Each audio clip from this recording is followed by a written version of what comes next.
a nuestro funcionamiento diario actividades como cuáles. Por ejemplo, si yo tengo que desplazarme a 5 cuadras, pues no cojo el carro y me voy en bicicleta o me voy a caminar.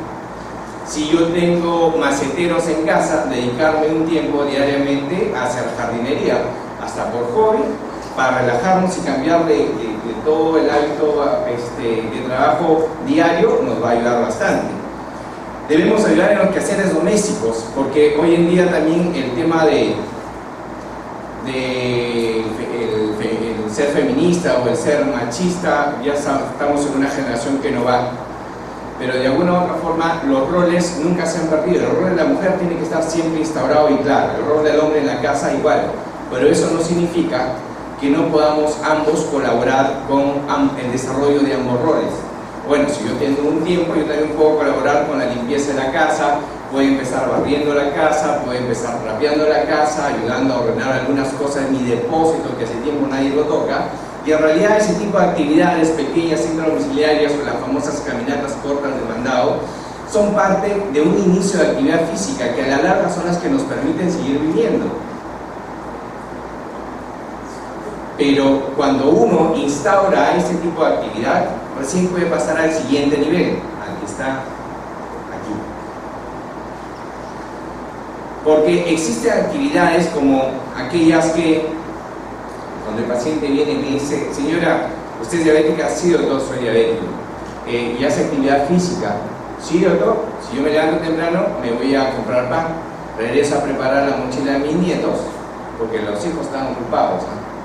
De mis nietos, y los dejo en el jardín. Luego me voy al mercado caminando, que queda a 2 cuadras de mi casa, y regreso con toda la bolsa de paquetes a la casa a preparar los alimentos. Pero mientras que corto y dejo las cosas y pongo a hervir los temas, me pongo rápidamente a ordenar las camas, a planchar y todo, hasta que llegó la hora de recoger a mi nieto, lo voy a recoger, o sea, vea la rutina del día y realmente estoy agotado. Y es cierto, o sea, cualquiera que realiza las tareas en casa acaba muertos. Pero ese es el tipo de actividad no me permite exigir a nuestro organismo a tales niveles que ese tipo de actividad beneficie el estado de salud de las personas. Lo que hace es mantenerla. Porque nuestro organismo ya se habitúa a eso. Y esa actividad mantiene el funcionamiento de órganos y sistemas en el organismo de la persona. Pero, si yo quiero hacer que la actividad física beneficie a mi organismo, quiero que la actividad física mejore mi estado de salud, tengo que pasar al siguiente escalón, que es este. El concepto de la actividad física, el fomento de la actividad física para conservar la salud, dice lo siguiente, que toda persona debe realizar alrededor de 150 a 200 minutos de actividad física a la semana.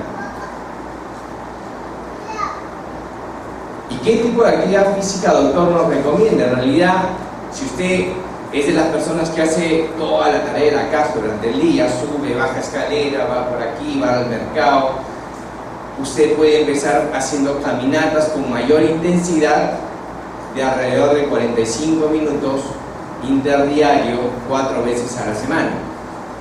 Si usted completa sus 150 minutos de actividad física a la semana, usted tiene que entender que lo que hace ya está cuidando su salud. Pero si hace 149 minutos, yo le recomiendo a mi paciente mejor quédense a dormir y quédese sentado a ver su película en la casa con su canchita popcorn y su mantequilla encima. Porque si vamos a hacer algo, el principio de hacer algo es hacerlo bien, mejor no lo hago.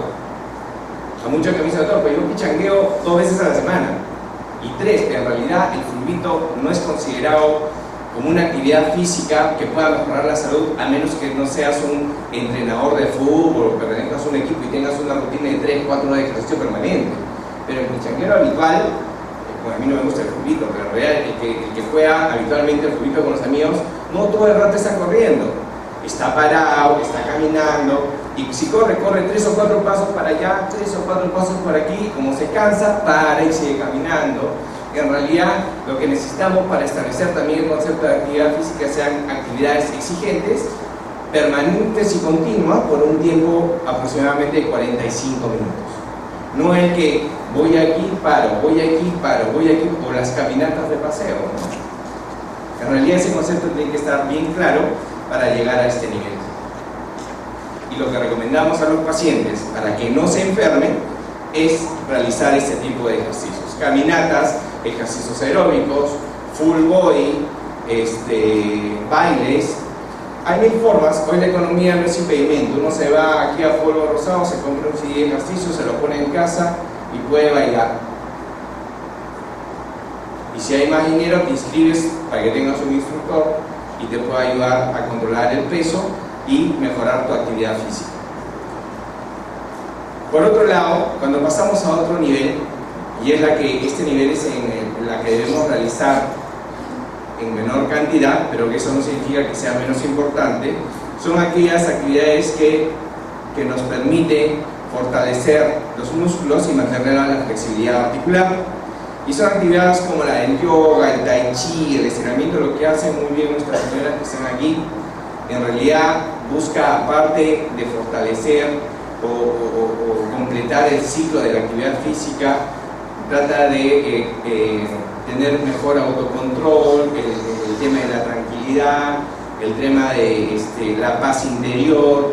Realmente estos ejercicios ayudan mucho, pero ojo, estos ejercicios no pueden tomarse como actividad física, son un complemento de la actividad física, y para entender actividad física saludable tenemos que realizar todos estos parámetros durante la semana. ¿Cuántas veces recomendamos este tipo de actividad? 2 veces por semana. La de aquí recomendamos por lo menos 3 o 4 veces por semana. Y estas actividades de la base, diario. Diario yo tengo que ayudar a mi esposa, diario tengo que ir de repente a hacer tal cosa, diario tengo que ayudar. Y aquí les he traído algunas cosas pequeñitas sobre qué beneficios tiene la actividad física respecto a la salud.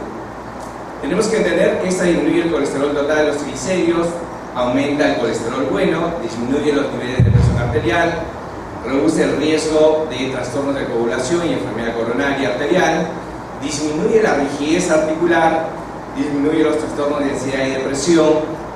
Doctor, no puedo descansar, haga ejercicio. Doctor, estoy triste, haga ejercicio. Mejora la calidad del sueño, mejora la sensibilidad a la insulina, mejora la utilización de la glucosa. Así como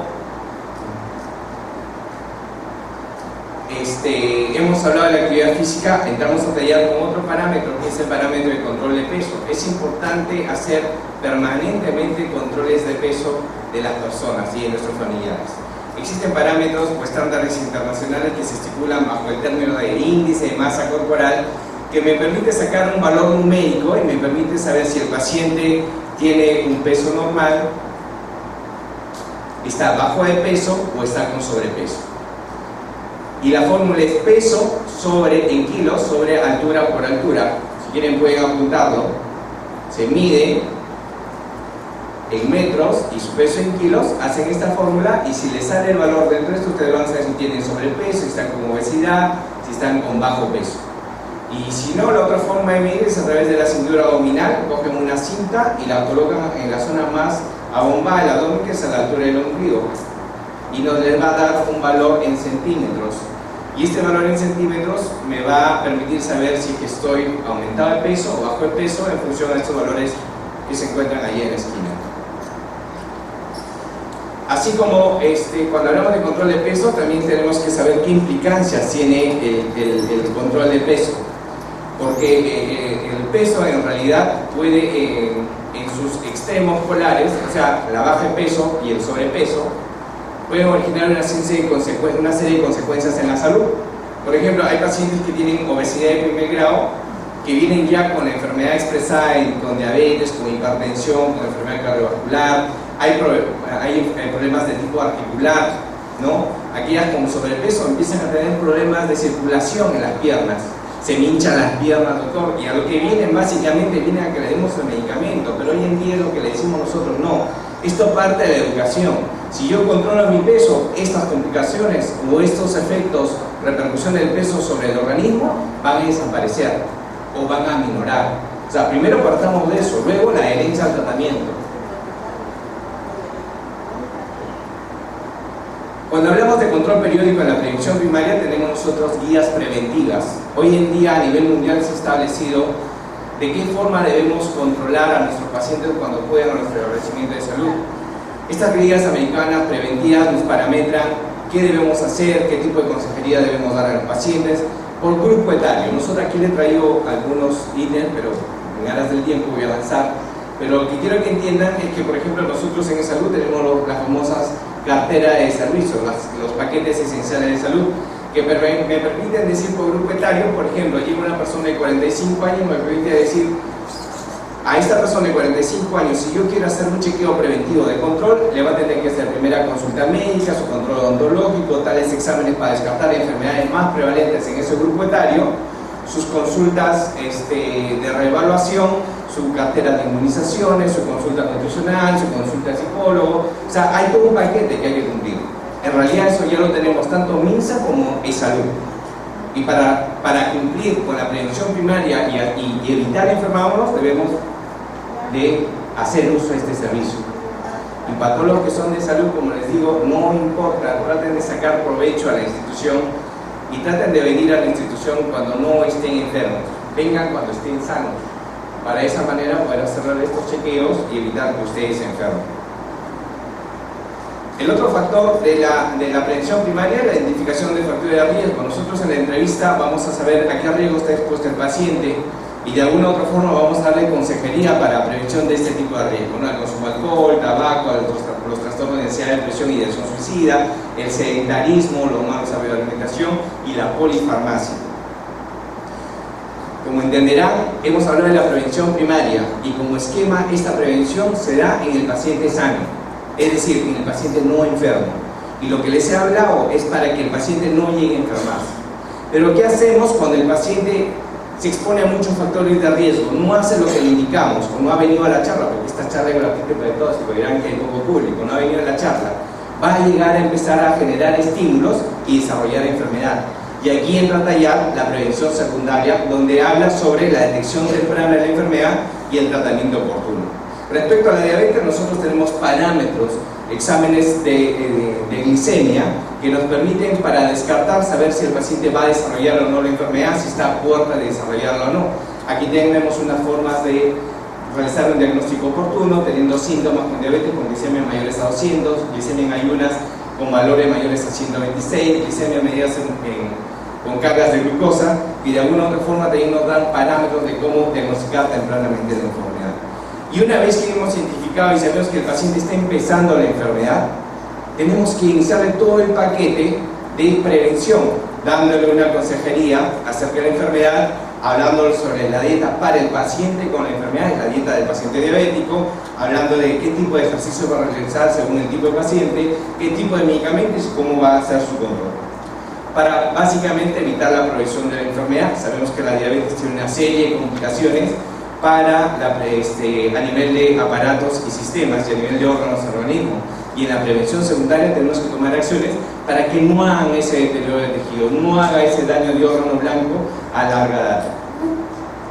Por último, estamos hablando de la prevención terciaria y hemos hablado de la prevención primaria, hemos hablado de la prevención secundaria, diagnóstico oportuno y tratamiento y evitar complicaciones.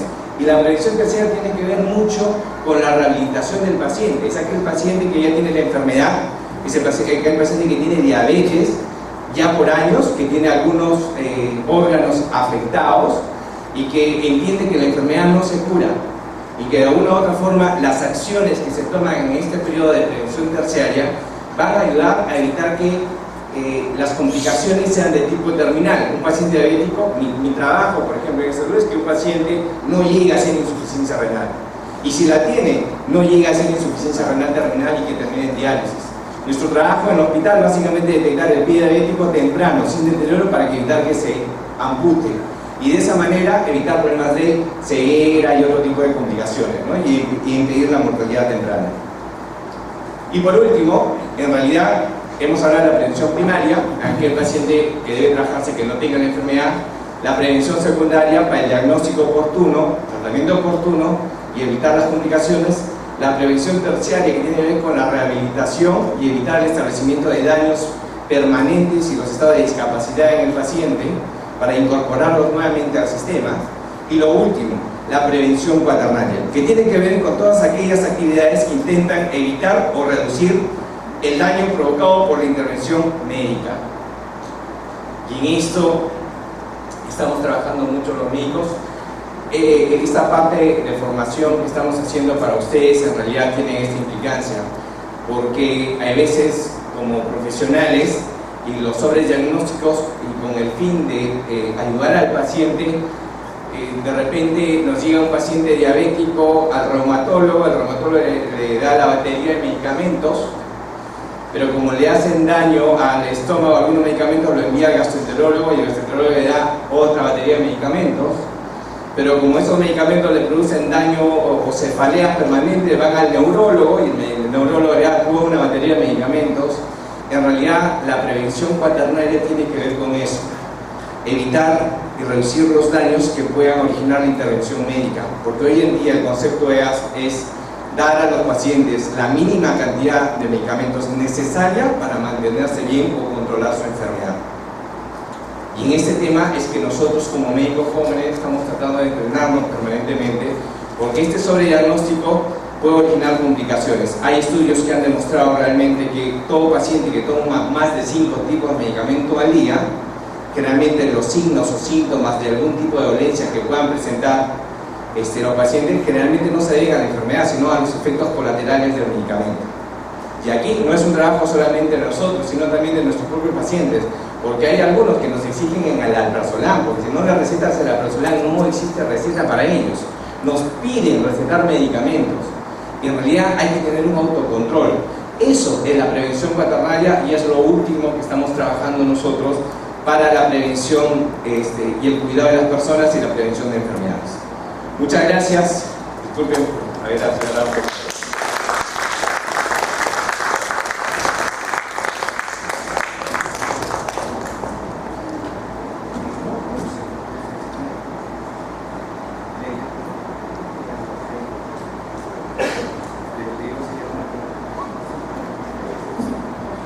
En aras del tiempo, no sé si habrá alguna pregunta que hacer respecto al tema, para gustosamente responderle. Bueno, creo que se entendió. Gracias por su atención. Buen día.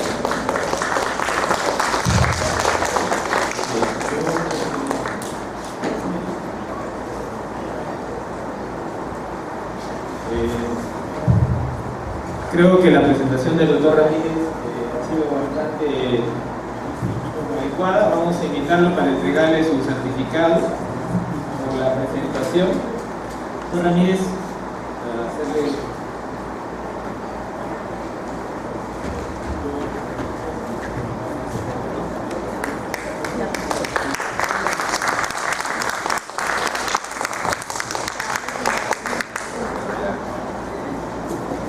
Bueno, hay muchos temas que vamos a tratar el día de hoy.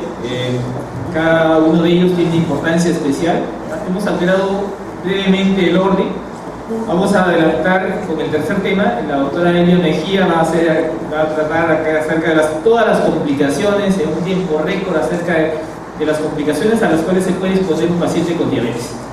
Ella tiene unos 20 minutos para hacer su presentación. La doctora Mejía es médico asistente del Hospital Félix Torrealba Gutiérrez, es médico internista, es docente de la Universidad San Luis de Gonzaga y la Universidad San Juan Bautista. Tiene además una maestría en geriatría y gerontología y otra maestría en medicina. Recibimos con un fuerte aplauso a la doctora Elio Mejía.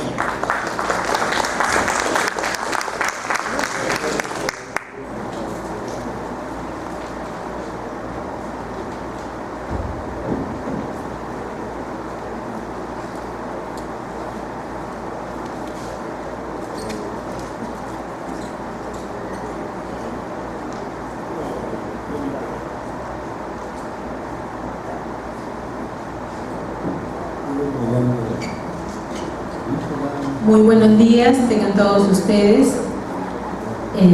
Como dice el doctor, yo soy médico asistente en la en el Hospital Félix Torrealba Gutiérrez, y el día de hoy voy a hablarles un poco sobre las complicaciones de la diabetes mellitus. Una vez que ya la enfermedad se dio, nosotros solamente vamos a tratar de hacer que estas complicaciones no ocurran. Pero cuando el paciente no se cuida o simplemente no sigue las indicaciones a pesar de haber sido diagnosticado, tarde o temprano va a desarrollar estas complicaciones.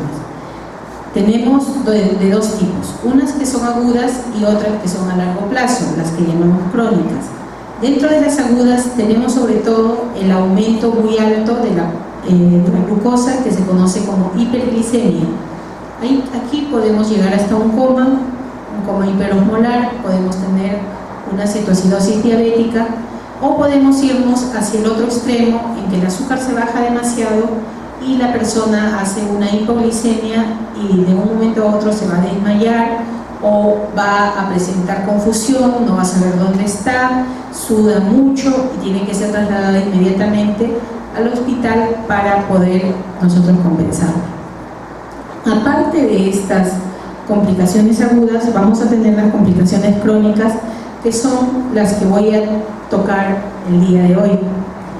La diabetes es una enfermedad que afecta absolutamente todos los órganos de nuestro cuerpo.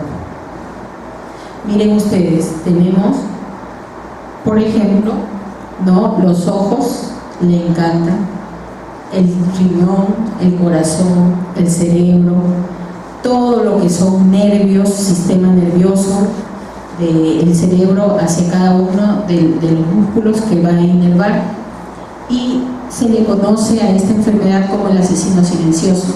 Mientras más ventaja le demos, este va a seguir avanzando. No le interesa si fue una Coca-Cola, una torta de chocolate, un alfajor, o si fue de repente una caracula con sopa seca.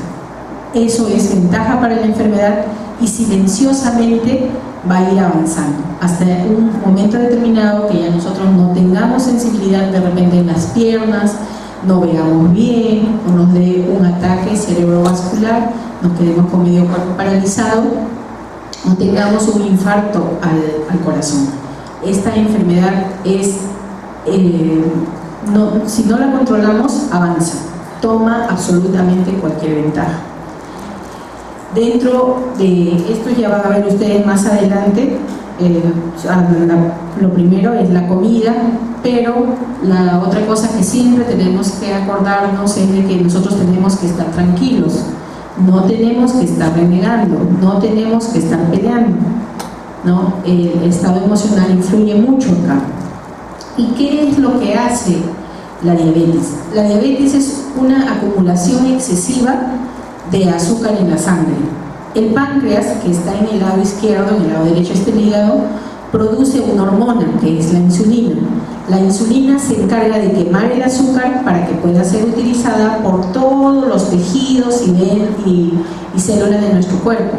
Cuando el páncreas, por alguna razón, sobre todo por herencia, porque la diabetes tiene bastante componente genético, se lesiona y no produce la adecuada cantidad de insulina, entonces el azúcar no puede ser utilizada y se queda en la sangre. Al quedarse en la sangre comienza a dañar todos nuestros sistemas. Y miren ustedes, uno de los principales daños es de los nervios. Acá ustedes pueden ver un nervio y vamos a ver que tiene como una cubierta, como una envoltura. Es como un cable de luz que por dentro va el cobre y por fuera está la envoltura para aislarlo, pero esta envoltura acá se conoce como mielina, y la acumulación excesiva de azúcar acaba con esta envoltura, y hace que los nervios queden prácticamente al descubierto y comienza a producir mucho dolor. Esto se conoce como neuropatía diabética y puede afectar en un inicio en los miembros inferiores, en las piernas, y puede irse hasta las manos y afectar cualquier parte de nuestro organismo. Entonces el paciente va a comenzar a presentar calambres, va a comenzar a presentar dolores. Algunos de los pacientes me lo refieren, me dicen: doctora, es como si tuviera un alambre de púas enrollado alrededor de mis pies.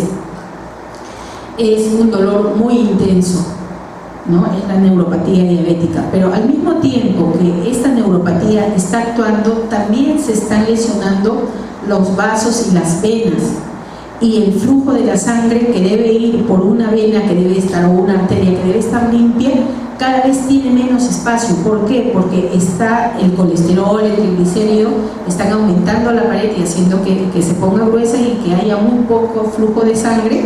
Entonces comienza a dañarse, aparte de los nervios, todo lo que son tejidos, todo lo que son las venas, y ya vamos a encontrar otro tipo de alteraciones como el pie diabético.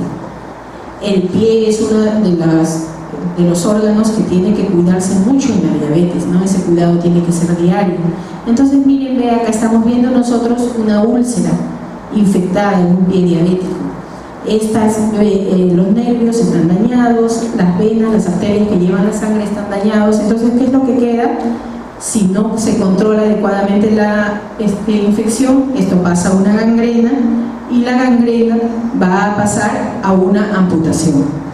Estos son los puntos donde más cuidado hay que tener: la parte de adelante del pie, del talón, la parte de los huesitos que van a hacer contacto con el zapato para poder controlar y que no haya ahí. Miren, este ya es un pie con gangrena. Ven, toda esta parte negra es que no tiene nada de irrigación. Ya acá hubo el daño, entonces si ya no hay nada de irrigación, ya todo esto está muerto. Si no se controla, esta gangrena de acá del pie va a pasar a todo el cuerpo y va a matar al paciente. Entonces comienza con la amputación, y la amputación puede terminar simplemente en esta parte del pie, o de repente va a terminar encima de la rodilla, o de repente va a terminar con las dos piernas, ¿no? El paciente después tendrá que comprar una prótesis, adaptarse a una prótesis y continuar. También otra de las características de las complicaciones de la diabetes son las manchas marrones en las piernas.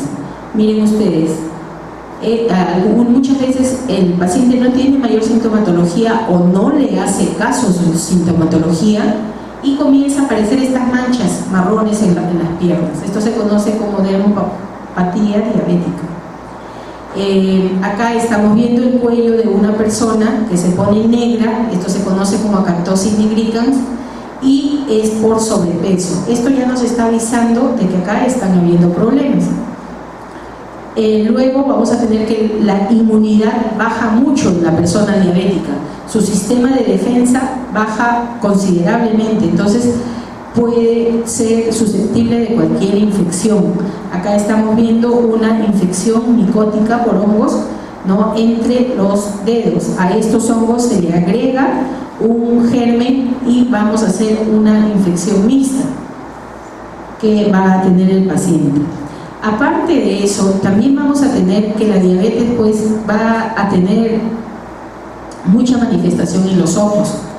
Puede ser un precursor y hacer unas cataratas, puede ser también glaucoma, pero lo principal, este es un ojo con catarata por ejemplo, es la retinopatía diabética.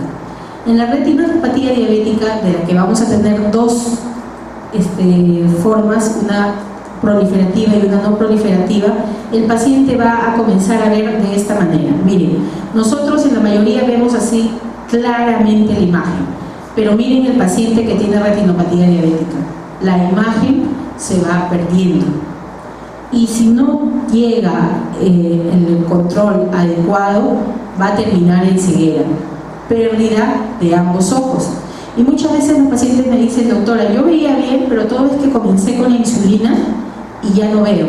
No es así, porque la insulina es una hormona que se produce desde que nacemos hasta que morimos, y la diabetes se produce porque hay una disminución de la producción de insulina de nuestro páncreas, así que no tiene nada que ver con la ceguera. Pero me dijo el vecino y me dijo: sí, pues, pero es información falsa, son mitos que van haciendo y nosotros tenemos que curar esto. La diabetes pues afecta los ojos, afecta los pies, afecta el corazón y afecta los riñones. Cuando afecta los riñones se conoce como nefropatía diabética, y que de igual manera que afectó los nervios, va a ir afectando poco a poco nuestros riñones, va a ir haciendo que poco a poco pierdan su función. Una de las principales manifestaciones es la orina espumosa. La orina con espuma, como si tuvieran clara de huevo o con burbujas. Si hay orina espumosa, quiere decir que ya se está perdiendo proteína por el riñón. Normalmente el riñón no deja pasar proteína. Cuando hay daño por diabetes o por otra enfermedad, por ejemplo presión alta, recién va a haber orina espumosa. Y la orina espumosa se conoce como proteinuria y es una manifestación de nefropatía. ¿Y qué más va a haber? Como ya se pierde mucha proteína por la orina, en la sangre va a comenzar a haber acumulación de líquido en miembros inferiores y comenzamos a tener lo que es edemas de miembros inferiores, hinchazón de miembros inferiores o pesadez, ¿no? Acá vemos, por ejemplo, que nosotros vamos a presionar un poco y se queda hundida la piel. Esto se conoce como signo de fovea y ya nos está manifestando que hay daño renal. Miren, también tenemos inflamación o edema en los ojos, en los párpados, y cuando ya se ha perdido la función renal, tenemos que iniciar lo que es la transfusión, la hemodiálisis. Y la hemodiálisis lo que es, el riñón normalmente está filtrando y está cambiando y botando todos los desechos, todo lo que nos sirve de nuestro cuerpo, y ese recambio lo hace 4, 5, 6 veces al día. La máquina de hemodiálisis trata a través de filtros de hacer esa misma función, ¿no? Al paciente se le va a colocar una vía, por ahí sale la sangre, pasa a la máquina, y la máquina pasa por una serie de filtros y luego regresa al mismo paciente y la limpia. Pero esa hemodiálisis no se puede estar haciendo 4 o 5 veces al día como el cuerpo requiere, se hace 2 o 3 veces por semana, ¿no? Y ya el paciente tiene que estar siempre pegado a la máquina. El día que no se dialice simplemente va a tener tantas molestias que no va a poder hacer su vida normal. Y la idea de esto es, el paciente diabético tiene que estar controlado. ¿Por qué? Porque si no se controla y dice, no, bueno, de algo hay que morir, simplemente va lesionando cada uno de sus órganos y de sus sistemas. También la diabetes mellitus puede afectar al corazón. Hay acúmulo de grasa que va a hacer que en vez de que el diámetro de su arteria sea grande, se comienza a reducir porque está lleno de las paredes de grasas. Y así como está en el corazón, que puede producir un infarto, también puede producir, miren, esta es la imagen de un corte de un cerebro, de una tomografía, y toda esta parte negra es un infarto que ha tenido este paciente diabético. Y cuando se produce un infarto en el cerebro, igual que puede producirse un infarto en el corazón, pero cuando se produce un infarto en el cerebro, nosotros vamos a tener de que no hay cura. Simplemente las células del corazón las células del cerebro, perdón, no se regeneran, entonces no se recuperan y ya la persona quedará con un brazo sin poder utilizar, con una pierna o de repente con medio cuerpo sin poder utilizarlo. Luego vamos a tener que las infecciones pueden ser múltiples, ¿no? La infección urinaria en las mujeres es la principal, también en los varones. Puede haber infección por hongos, miren, esta boca está llena de cándida, ¿no? Puede haber infecciones vaginales, también cándidas, hongos ingresan, el paciente es muy susceptible, por ejemplo, a hacer una neumonía, ¿ya? Porque su sistema inmunitario está muy bajo. Además de eso, también puede afectar todo lo que es los dientes, todo lo que es las encías, puede hacer gingivitis, puede hacer abscesos a nivel de la boca, y ustedes saben que la boca está muy cerca al cerebro, entonces es muy fácil que se complique hasta con una meningitis. Vamos a tener también otra complicación que se conoce como autonomía diabética, y esto es por daño de los nervios, cuando hay una neuropatía. ¿Y qué cosa es? Una hipertensión arterial, puede haber infartos, El paciente puede desmayarse si se levanta muy bruscamente, se conoce como hipotensión ortostática. Su frecuencia cardíaca puede variar, tener episodios de arritmia. En los varones pueden tener impotencia para la erección, simplemente no pueden lograr la erección y ya no pueden tener relaciones sexuales normales, ¿no? Disminución también de la respuesta de la frecuencia cardíaca a algunos medicamentos.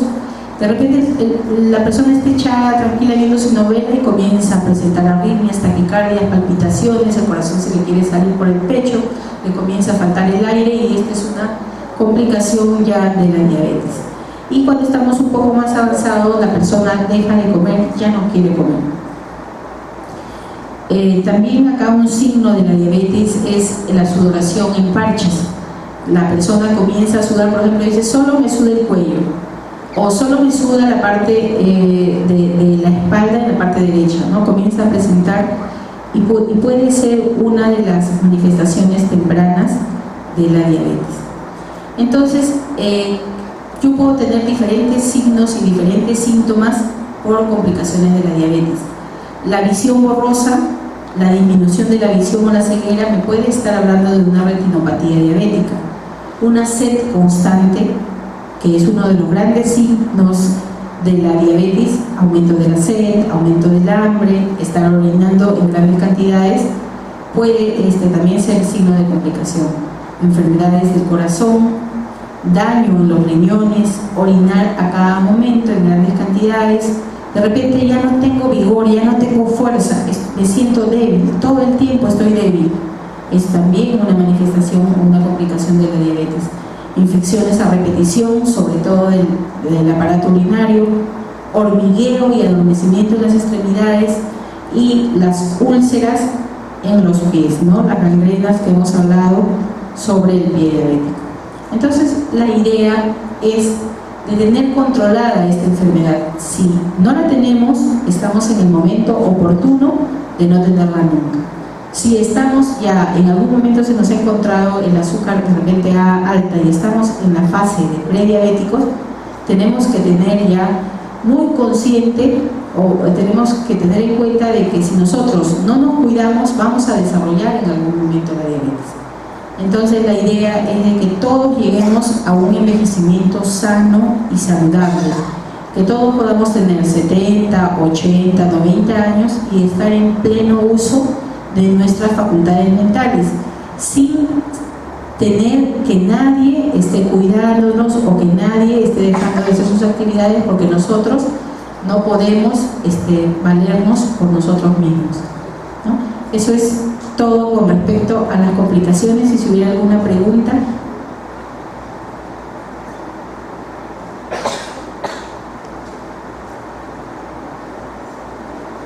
Sí, dígame.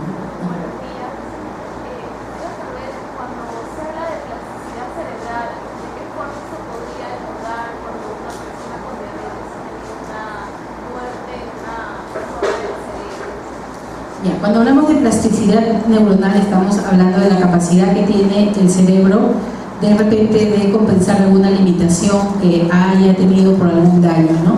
En la diabetes mellitus lo principal que tenemos que tener es controlada la enfermedad. Una vez que tenemos controlada la enfermedad, ya el resto de indicaciones es igual como para cualquier otro tipo de enfermedad cerebral.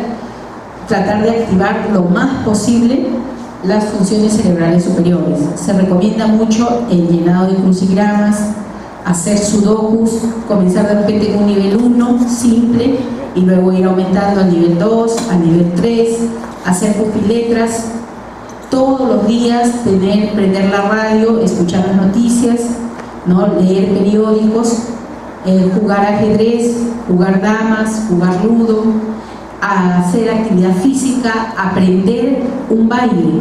Aprender un baile les va a requerir, aparte de la destreza física, aprender una secuencia, porque ustedes van a tener que decir, en el primer tono hago tal cosa, en el segundo tono hago tal cosa. Entonces siempre aprender una rutina de baile les va a ayudar muchísimo. Y estar siempre en lo posible participando en las actividades, ¿no? Visitar a la familia, hacer sobre todo lo que le gusta hacer, leer, Puede haber múltiples actividades como agrupar, siempre hay nietos o sobrinos, contarles un cuento. Eso hace que el cerebro esté constantemente activo y que pueda compensar si hay alguna falla o algún daño neuronal. Sí, dígame. Para un paciente prediabético, ¿adolece de varices de cuidados? Si el paciente es prediabético, tiene que tener mucho cuidado con lo que es la glucosa.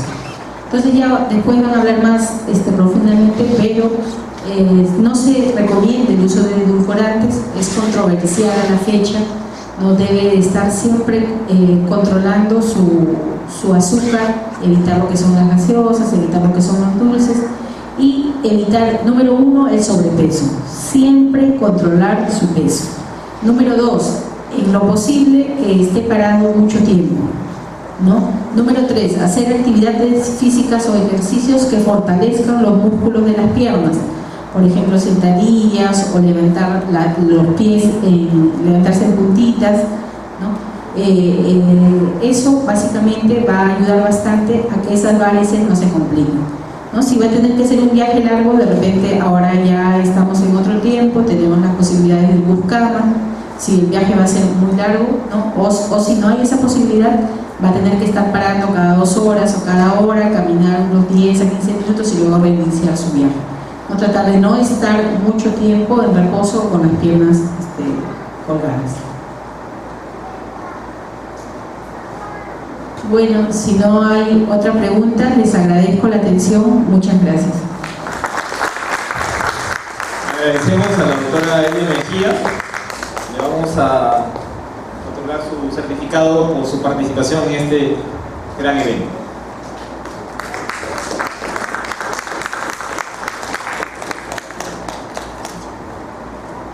A continuación tenemos un tema muy importante a cargo del doctor Raúl Aparcana Uribe.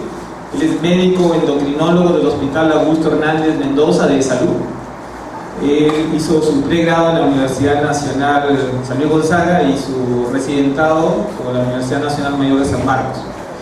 Él va a tratar un tema muy importante acerca de los criterios diagnósticos y los objetivos de tratamiento y el manejo de la diabetes. Dejamos con ustedes al doctor Raúl Aparcana.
Buenos días.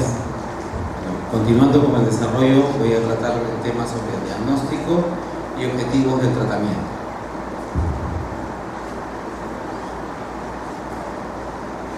La diabetes es una enfermedad que se desarrolla cuando la glucosa o el azúcar que es nuestro combustible para nuestras células, para nuestro cuerpo, que proviene de los alimentos, tiene dificultad para ser utilizada por las células de nuestro cuerpo. Para que la glucosa sea utilizada por nuestro cuerpo, necesita de la insulina. La insulina es una hormona que es producida por el páncreas.